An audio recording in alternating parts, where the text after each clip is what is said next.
আমি মুক্তি। জীবনের পথে ৭০ বছর অবিরত হেঁটে চলা এক ক্লান্ত পথিক।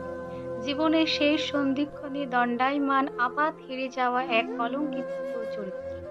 যে জীবনের ব্যালেন্স শিটে কিছু ব্যক্তিগত তথ্য দাখিল করে আর মেলাতে পারেনি। গল্প শুরু করেও শেষ করতে পারেনি।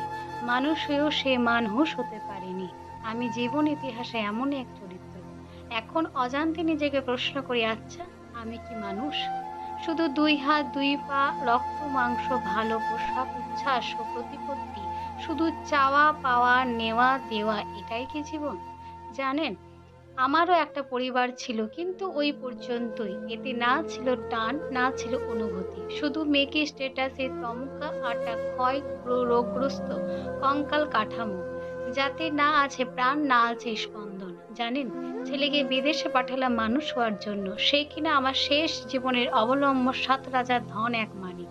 কিন্তু হায় কি নিষ্ঠুর এ নিয়তি! ও এখন সেন্ট্রাল জেলের কয়েদি নাম্বার 1। অন্ধকার জগতে দ্বন্দ্বের সঙ্গে তার নিত্য সহবাস। কেউ কি কম প্রাপ্তি? স্ত্রী এখন পরস্ত্রী। সত্যি এখন আমি মৃত্যুর জন্য হয়ে তার স্বরে চিৎকার করে বলছি, ভগবান, টাকা চাই না, মান চাই না, প্রতিপত্তি চাই না। চাই অভাগীর ছেলে হয়ে মায়ের শেষ ইচ্ছা মেটাতে ধুয়ো হয়ে গগনে ভেসতে।